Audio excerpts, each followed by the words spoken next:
Hey, hold on. There's...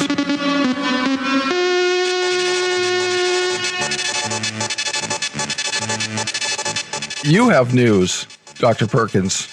A new book? Oh, right. Yeah, I do. They're so frequent. It is a new book. Yeah. So I am surprised. On the Nature and Kingdom of God, James Ussher's Theological Manuscripts.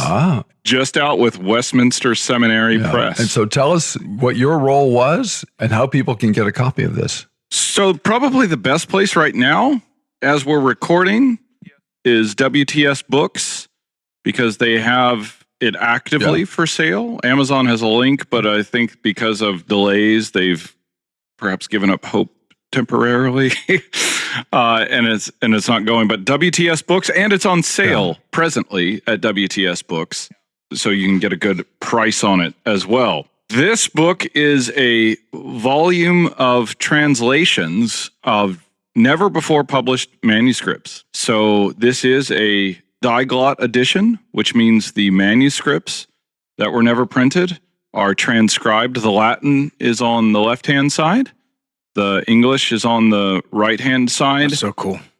They have some pretty extensive introductions, and there are some explanatory notes. The drawback is we put them as section notes just for people's forewarning. So the explanatory notes are essentially endnotes at the back of each section to keep the text clean. But there's a lot of stuff there that I hope proves Ussher's authorship of the Irish Articles. That helps demonstrate and further confirm his authorship of the Body of Divinity.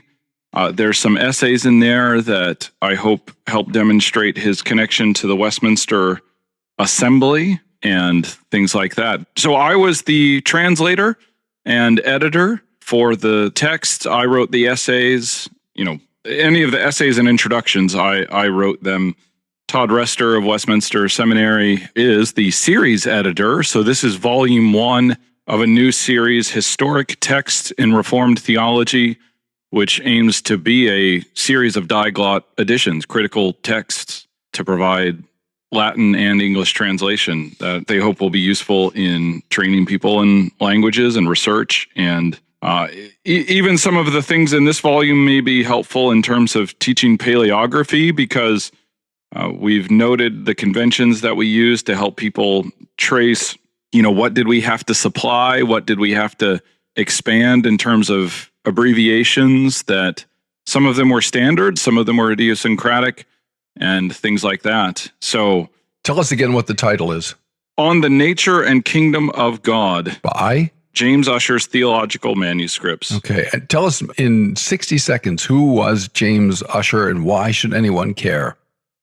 James Ussher was the Archbishop of Armagh in the 17th century, so the highest seat in the Church of Ireland. He was one of the biggest names in Reformed theology in Britain and Ireland in the 17th, and really all of Europe, and significant in his historical understanding and also theological contributions. His confessional work through the Irish Articles probably forwarded the Reformed tradition at the confessional level in significant ways. He made investments in preaching doctrinally, and I think represented the baseline of Reformed theology without a lot of weirdness. And so I think he's worth considering and reading. In my imagination and dreams, I would like to pretend that this volume actually is a significant find in terms of it is proving historical documents and source work and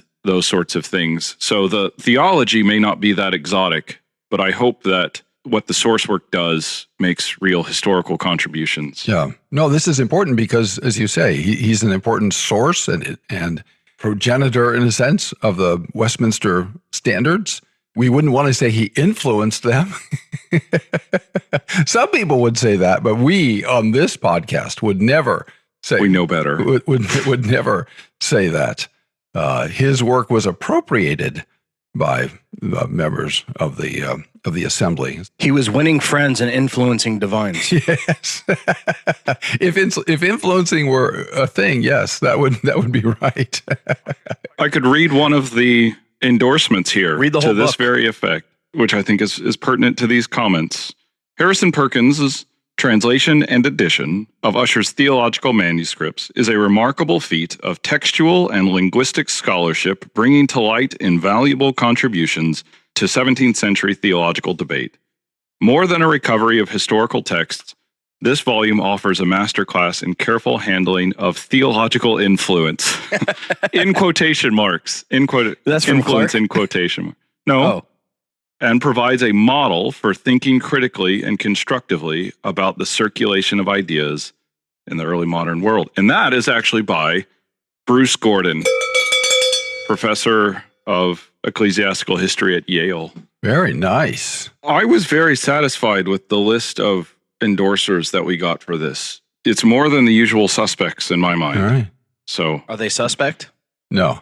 no, That's I don't think so. That's So, great. Bruce Gordon, Mark Garcia, Crawford Gribben, Tony Ranke, R. Scott Clark, that one might be, Henry Jeffreys, who teaches at one of the British universities, Stephen Hampton at Cambridge, who's a scholar of Reformed conformism, Joel Beakey, J.V. Fesco, and Richard Wow, Muller. That's great. So that's outstanding. And I should read the dedication. I think that actually is pertinent for this show too. For R. Scott Clark, Fidei Reformate, Defensor Fidelis, and the man who taught and teaches me how to be a Reformed churchman. That's nice. I appreciate that very much, more than you know. So that's fantastic. Were you aware of that dedication? I was, yes. It's the only reason he agreed to endorse the book. Pay for play. Exactly. NIL, baby. Name, image, likeness. I ordered a copy. So, Oh, well, they should be sending you one because, well, you'll have but to. I wanted to support the project. Thank you. And actually, I have been ordering books from WTSbooks.com, and they've been very good. It's been a very good experience. So easy to is. do, honestly. Yeah. I just, for a guy like me, I can just Yeah, push they a make button. it very easy, and they've been really good to work with. So very good. Hey, I have one other piece of news. I got bit by a dog.